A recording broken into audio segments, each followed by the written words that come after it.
ficou na China. As reservas também do dólar, emitindo moeda do jeito que está fazendo, está desvalorizando as reservas dos países para tentar incentivar a exportação americana. Aí o que acontece? Os países que estão quase com déficit, né? Começa a não querer mais comprar dos Estados Unidos porque falta dinheiro para comprar, aquele ciclo que não tem mais tamanho. Né? Numa economia bem mais aberta, bem mais globalizada do que na época em que essa teoria foi desenvolvida, esses fenômenos acho que ainda são mais agravados. E com a mobilidade de capitais que tem hoje em dia, que não tinha naquela época, a coisa pior ainda. Quer dizer, esse estreitamento e alargamento da base do triângulo de Hayek, acho que ele acontece bem mais depressa do que se poderia supor. Mas seria interessante um livro que mostrasse esses efeitos novos. Por exemplo, quais os efeitos do aumento da dívida soberana sobre a estrutura de produção? A gente ali falou alguma coisa, né? Quando o governo aumenta os gastos, você tem o mesmo efeito. Mas fazer uma coisa mais estudada. No livro do Garrison, na parte final, ele fala nisso. Mas nesse PowerPoint eu não me lembro. Não me lembro o que ele faz. Outra dúvida que eu tenho com relação, não tem nada a ver com o assunto que a gente está discutindo. Com relação, por exemplo, pagamento de salários. O governo decreta aumento de salário, aquela coisa de aumento de salário, vamos aumentar o salário, aquela coisa toda. Eu penso que não é o governo que tem que decidir salário. Quem tem que decidir salário são as empresas. Elas que estão pagando salário aos empregados, aos funcionários dela. Então ela sabe quem vai pagar, quanto que ela vai poder pagar ou não. Então isso vai variar no mercado, vai fazer com que a mobilidade de mão de obra, né, vá fazer uma corrida pelo emprego ou não, uma aceitação do emprego ou não, de acordo com a oferta salarial. Quer dizer, o governo não tem que se meter nisso, quem tem que se meter são as empresas decidindo, olha, aqui eu pago tanto, aqui eu pago X, aqui eu pago Y. Isso vai fazer uma mobilidade, né, de pessoas buscando emprego em vários setores. Claro, o que você acha disso? Claro, isso é óbvio. No Brasil não era óbvio. Entre 1970 e 1990, o Brasil teve 30 leis salariais. Os caras se reuniam lá em Brasília e decidiam quais iam ser os aumentos de salários, porque tinha inflação na época, de todos os brasileiros, de todas as categorias. Um plantador de tomates lá em Bento Gonçalves, no Rio Grande, tinha o mesmo reajuste que um plantador de tomates lá em Roraima. Um metalúrgico que trabalhasse, por exemplo, na Volkswagen, que tinha 5 mil empregados, sei lá, tinha o mesmo reajuste que o metalúrgico de uma oficina mecânica no interior do Piauí, com 3 empregados. Aí veio Collor, uma das coisas boas que ele fez foi acabar com isso, mas restam os salários do setor público. E como o setor público na economia brasileira representa uma proporção razoável do PIB, a gente ainda fica muito amarrado a essa discrepância. Salário tem que ser determinado pelo mercado. Por que um professor de uma universidade pública, eu não posso dar o exemplo da UERJ, porque a UERJ é a única aqui do estado, né? Mas uma universidade federal, por exemplo, do Rio de Janeiro, tem que ganhar o mesmo que de uma universidade federal, sei lá, de Pernambuco, ou de Santa Catarina. São realidades diferentes. Salário é um preço, o preço tem que ser determinado pelo mercado. Quando o governo se mete a determinar um preço, e ele pode fazer isso direto ou indiretamente, ele tem feito indiretamente. As empresas têm a produtividade, então ela vai fazer o aumento do salário ou não, de acordo com a produtividade que ela tem, que ela exerce. Né? E para defender os dois lados existem sindicatos, só que os sindicatos vêm sofrendo um desvio muito grande, tanto os patronais como os de empregados, têm se voltado muito mais para objetivos políticos do que para objetivos de defender as suas...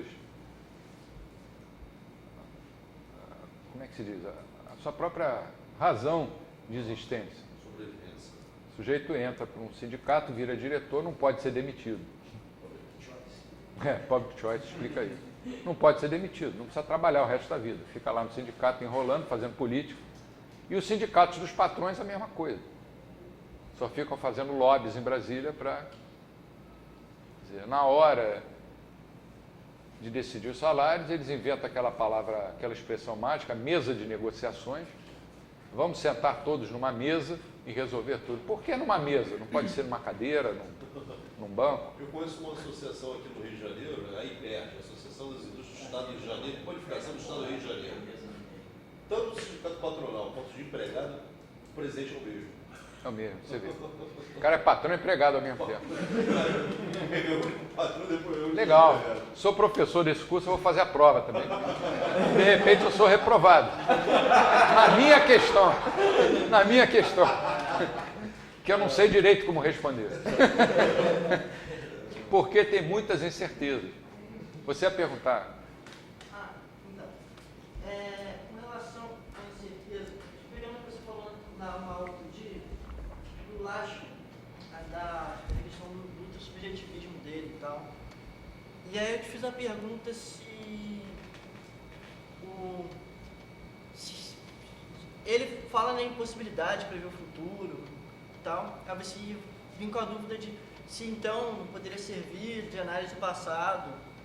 Aí você falou que mesmo assim o subjetivismo nesse ponto também não vai conseguir prever o passado e tal, essas coisas todas. Aí fiquei com essa... concordei. Agora, eu queria perguntar então, mas de certa maneira, ainda assim, mesmo com esse ultra-subjetivismo todo, a economia não serviria pelo menos para mostrar a ineficiência do Estado, ou várias coisas que você contou até na aula de hoje que são inquestionáveis do ponto de vista da escola austríaca, mesmo com todo esse subjetivismo? Sim, com certeza. Toda a crítica. Então, mesmo assim, a economia serviria para isso, mesmo com o subjetivismo a esse ponto. Com certeza. Até o subjetivismo extremado também. Tem razão. Acho que não tem... Então, sem dúvida nenhuma. Mesmo ainda assim, ainda serviria para crítica ao Estado de eficiência, essas coisas todas. Só isso. Vai? Aquilo que o FED, o Greenspan, na grande moderação, lá falava toda hora não, nós estamos num novo paradigma por causa do aumento da produtividade. Né? Como é que a produtividade impacta lá nessa história? Digamos que realmente haja uma mudança de paradigma de produtividade, que parece ter sido o caso durante a grande moderação, né? Pela introdução de novas tecnologias, como a internet, né? houve alguma mudança de produtividade, né? A China com o salário mais baixo.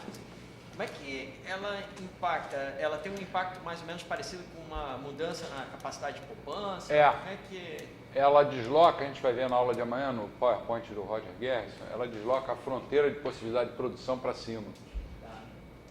Você tem tem um deslocamento para cima da fronteira de possibilidade de produção que vai, por sua vez, provocar um deslocamento para cima do... Como é que faz o triângulo? É que eu estou ao contrário. O triângulo de Hayek vai se deslocar também para cima. Todo ele. Desde a... afeta mais consumo, mais... Ele está com mais capital disponível, tanto para poupar quanto para investir. Mas dificilmente você pode afirmar que vai ser um deslocamento paralelo, mas Vai ocorrer todos os setores vão se deslocar para cima. No caso, mais... Dependendo do setor onde a inovação tecnológica acontecer. Outra. Quando você estava comentando agora, por exemplo, que a praxeologia ela vai explicar o mercado de órgãos humanos, o mercado de drogas, e que aqui não entram questões axiológicas. Aí você mesmo comentou que a poupança, por exemplo, estaria em conformidade com a doutrina social da igreja.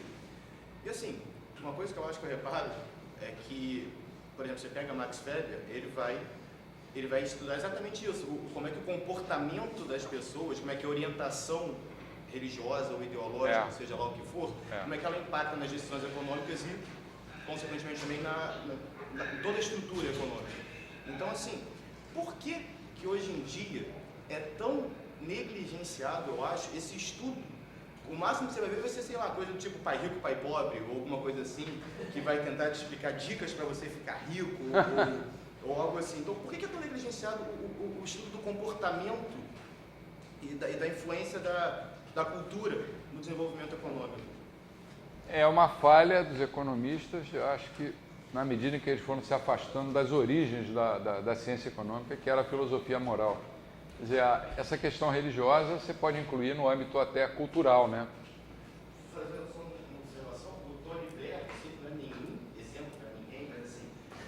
em alguma conferência que ele falou que você olhar a religião e ver a religião só como religião é um erro, porque religião é, de certa forma, uma síntese de história, de literatura, de psicologia, de filosofia. Então, moral. É verdade. É verdade. Verdade. E vai se refletir no teu comportamento na economia também. Na economia também. Se tem uma religião, uma seita qualquer que diz assim, eu sou uma planta, eu vou me integrar à natureza. Aí o cara vai para a floresta, fica parado lá no meio da... não faz nada. Isso vai ter um impacto sobre a economia diferente do que uma religião que vai dizer, como a tradição, por exemplo, judaico-cristã, tanto católica como protestante, trabalho é uma coisa boa, trabalhar é uma virtude, poupar é uma virtude. Só merece comer o pão quem... né? Só merece... Quem trabalha, só come quem trabalha. São Paulo que escreveu isso, só merece comer o pão aquele que trabalha. Quer dizer, o cara que não trabalha não merece nem comer. Isso acaba entrando no âmbito desse afastamento da economia da tradição antiga, que era a filosofia moral, né? A economia nasceu da filosofia moral, que se preocupava com essas coisas.